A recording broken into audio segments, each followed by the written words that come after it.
बिस्मिल्लाहिर्रहमानिर्रहीम। Lecture number 1 जिसका topic है बेसिक टर्मिनोलॉजीज ऑफ मैट्रिक्स। हमने आज के लेक्चर को 4 पार्ट में डिवाइड किया है, जिसका फर्स्ट पार्ट होगा elements of matrix, second part होगा कॉलम्स ऑफ मैट्रिक्स और थर्ड पार्ट होगा रोज ऑफ मैट्रिक्स और लास्ट एंड फोर्थ पार्ट में हम बात करेंगे पोजीशन ऑफ एलिमेंट्स पर। तो बढ़ते हैं हम आज के लेक्चर के फर्स्ट पार्ट की तरफ, जो कि है elements of matrix. Elements of matrix में हम सबसे पहले एलिमेंट्स ऑफ मैट्रिक्स की डेफिनेशन को देखेंगे। All the entries belong to a matrix are called the elements of that matrix। यानी इससे जो समझ आ रही है कि एक मैट्रिक्स के अंदर जितनी भी एंट्रीज होती हैं वो उस मैट्रिक्स के एलिमेंट्स कहलाते हैं। अब सवाल पैदा होता है कि एंट्रीज क्या होती हैं। तो सिंपल सा है कि एक मैट्रिक्स के अंदर हम जो भी राइट करते हैं, जो भी हम लिखते हैं, वो उस मैट्रिक्स की एंट्रीज होती हैं। और ये एंट्रीज अल्फ़ाबेट्स की फॉर्म में हो सकती हैं, नंबर्स की फॉर्म में हो सकती हैं और ये मिक्स भी हो सकती हैं। लेकिन ये बात याद रखनी है कि मैट्रिक्स के अंदर हम जो भी एंट्रीज करते हैं वो एक सीक्वेंस में होती हैं। या हम उनको हॉरिजॉन्टली लिखते हैं और वर्टिकली लिखते हैं, लेकिन सीक्वेंस को हमने हर सूरत में बरकरार रखना होता है। तो इस डेफिनेशन के अकॉर्डिंग जो एंट्रीज होंगी जो हम मैट्रिक्स के अंदर एंटर करेंगे वो उस मैट्रिक्स के एलिमेंट्स कहलाएंगे। इसी बात को हम एक एग्जाम्पल के साथ समझते हैं। हमने एक मैट्रिक्स लिया है ए। अब देखें हम इसमें क्या क्या एंटर करने जा रहे हैं। हमने सबसे पहले ए एंटर किया है, फिर हमने एफ एंटर किया है, फिर हमने एक्स एंटर किया, फिर हमने बी एंटर किया और इसी तरह से -c और y। तो ये जो हमने एंटर किया है ये एंट्रीज हैं और यही मैट्रिक्स ए के एलिमेंट्स हैं। तो इस तरह से आप इन एंट्रीज को काउंट भी कर सकते हैं। तो टोटल एलिमेंट्स यानी टोटल एंट्रीज कितनी हो गई हैं इसमें? 6। एक दूसरी एग्जाम्पल के जरिए इसी कॉन्सेप्ट को फिर से हम समझते हैं। अब हमने लिया है बी मैट्रिक्स। इसमें हमने सबसे पहले क्या एंटर किया है? b+5। तो ये एक एंट्री हो गई। 6 किया, दूसरी एंट्री होगी। 3 एंटर किया, थर्ड एंट्री हो गई और इसी तरह हमने -2 एंटर किया। तो ये टोटल एंट्रीज कितनी हो गई हैं? 4। तो फिर टोटल एलिमेंट्स कितने हो गए हैं? वो भी 4। तो इस तरह से हमारा ये एलिमेंट्स ऑफ मैट्रिक्स का कॉन्सेप्ट उम्मीद है क्लियर हो गया होगा आपको भी। तो अब हम बढ़ते हैं अपने लेक्चर के सेकंड पार्ट की तरफ, यानी कि रोज ऑफ मैट्रिक्स। जैसे हमने पहले डेफिनेशन से शुरू किया था, इधर भी हम पहले रो की डेफिनेशन देखेंगे कि रो होती क्या है। In the matrix all the entries presented in horizontal way are called row of the matrix। अब देखें दो इसमें वर्ड हैं जिन पे आपने समझना है। इसमें फर्स्ट वाला है एंट्रीज और सेकंड वाला है हॉरिजॉन्टल। एंट्रीज की आपको अंडरस्टैंडिंग हो गई है। अच्छा, इसी डेफिनेशन के अकॉर्डिंग फिर अब देखते हैं कि रो किसको कहते हैं। तो एंट्रीज, अगर हम एंट्रीज को हॉरिजॉन्टल वे में लिखते हैं, तो चाहे 1 है, चाहे 2 है, चाहे 3 है, तो वो एंट्रीज मिल के तो एक रो बना लेंगी अगर वो हॉरिजॉन्टल वे में लिखी हुई है। हॉरिजॉन्टल वे मतलब अगर वो लेफ्ट से राइट या राइट से लेफ्ट इन स्ट्रेट लाइन में लिखी हुई है, तो वो एंट्रीज क्या कहलाएंगी? Row of matrix. इस बात को हम एक एग्जाम्पल के जरिए समझते हैं। हमने मैट्रिक्स लिया है ए।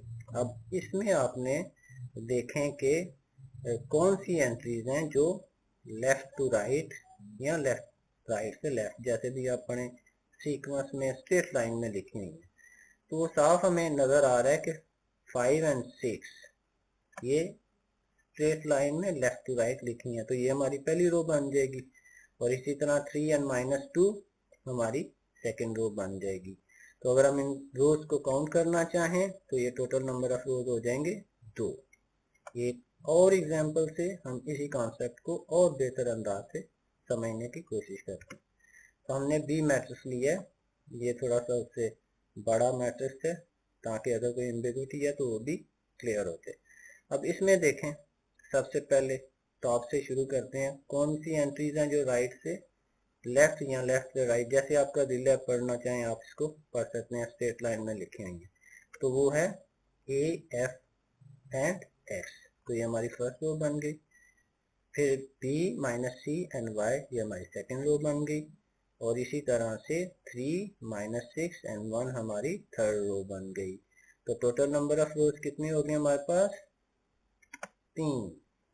बड़े सिंपल से कॉन्सेप्ट हैं, लेकिन जैसे जैसे आप आगे चलेंगे कॉम्प्लिकेटेड कॉन्सेप्ट आएंगे, वो इन्हीं के साथ डेवलप होंगे। अगर आपको ये कॉन्सेप्ट अच्छे से आते हैं तो फिर आप उनको भी आसानी के साथ समझ लेंगे। तो बढ़ते हैं हम अपने आज के लेक्चर के थर्ड पार्ट की तरफ, जो कि है कॉलम ऑफ मैट्रिक्स। यानी इसमें हम समझेंगे कि मैट्रिक्स में कॉलम क्या होते हैं, कैसे आइडेंटिफाई करते हैं, कैसे हम उनको काउंट करते हैं। तो सबसे पहले हम देखते हैं इसकी डेफिनेशन को। सिंपल डेफिनेशन है, in a matrix all the entries presented in vertical way are called column of the matrix. जो सिर्फ एक वर्ड चेंज हुआ है, वर्टिकल उधर क्या था हॉरिजॉन्टल, इधर क्या है वर्टिकल। तो वर्टिकल क्या होता है? टॉप टू बॉटम और bottom to top straight line में, तो उसको हम क्या कहेंगे? कॉलम। अगर किसी, यानी कि इससे क्या बात समझ आई है कि अगर किसी मैट्रिक्स में कोई एंट्रीज हैं, हम उनको टॉप से बॉटम या बॉटम से टॉप पढ़ते हैं स्ट्रेट लाइन में, तो वो मिलके एक कॉलम बना लेंगे। इसी बात को हम एक एग्जांपल के जरिए समझते हैं। हमने मैट्रिक्स लिया ए। अब देखें इसी डेफिनेशन को देखते हुए, अब देखें इसमें टॉप टू बॉटम कौन सी एंट्रीज हैं। तो 5 और 3 हैं। अगर कोई दूसरी साइड से शुरू कर ले तब वो पहला कॉलम बन जाएगा, वो आपकी मर्जी। तो इसमें 5 और 3 हमारा फर्स्ट कॉलम बन गया और 6 और 2 हमारा सेकंड कॉलम बन गया। तो इस तरह से टोटल नंबर ऑफ कॉलम्स कितने हो गए हमारे पास? 2। एक दूसरी एग्जांपल है, बी मैट्रिक्स है। तो इसमें देखें फर्स्ट कॉलम क्या बन रहा है हमारा? A B and 3। और सेकंड कॉलम क्या बन रहा है? F C and 6। और थर्ड कॉलम क्या बन रहा है? X Y and 1। तो टोटल नंबर ऑफ कॉलम्स हमारे हो जाएंगे कितने? 3। एब्सोल्युटली राइट, बिल्कुल सही आपने इसको समझा है। तो अब हमारा लास्ट, इस लेक्चर का लास्ट एंड फोर्थ पार्ट शुरू होने जा रहा है, जो कि है पोजीशन ऑफ एलिमेंट्स। उसी तरह से हम पहले पोजीशन ऑफ एलिमेंट्स की डेफिनेशन देखेंगे, इसको आप भी रीड आउट करें। The address of an element is given by listing the row number then the column number.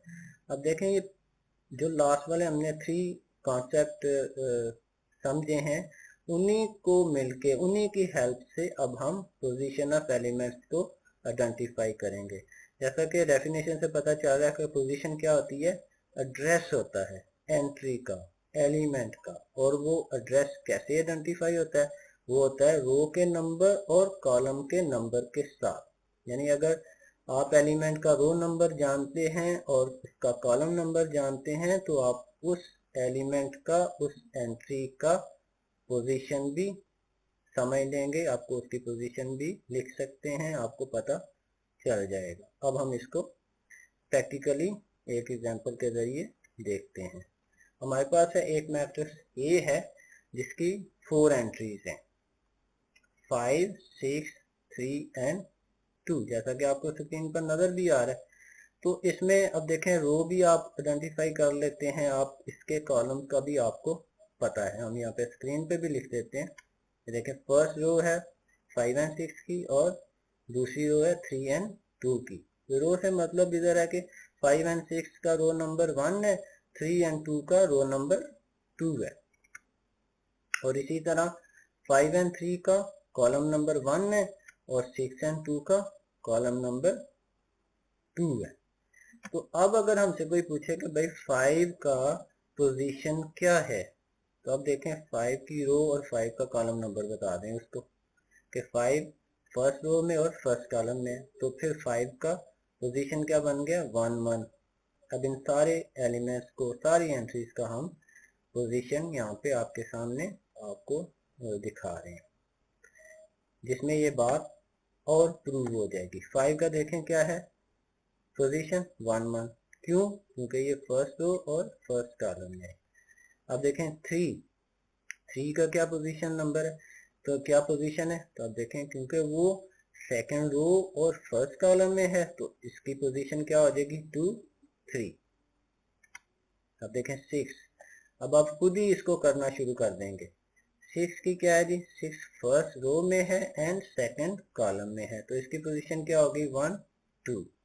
अब जो लास्ट इसका एलिमेंट है, लास्ट एंट्री है 2, अब देखें ये सेकंड रो में और सेकंड कॉलम में है, तो इसलिए इसकी पोजीशन क्या है 2 2। अब इस होल जो मैट्रिक्स है इसको सोल्यूशन हमने यहाँ पे आपके सामने दे दिया है उसी कलर में, ताकि आपको समझने में आसानी हो जाए। 5 का क्या है 1 1, 6 का क्या है 1 2, 3 का क्या है 2 1 और 2 का क्या है 2 2। देख लें हर एक में पहले रो फिर कॉलम, पहले रो फिर उस कॉलम का नंबर। तो इस तरह से हमारे ये 4 के 4 कॉन्सेप्ट जो आज के लेक्चर्स के में थे, उम्मीद है कि आपको अच्छे तरीके से समझ आए होंगे। अगर आप इसमें कुछ बेहतरी देखना चाहते हैं या आप कोई तजवीज़ देना चाहते हैं तो आप दे सकते हैं।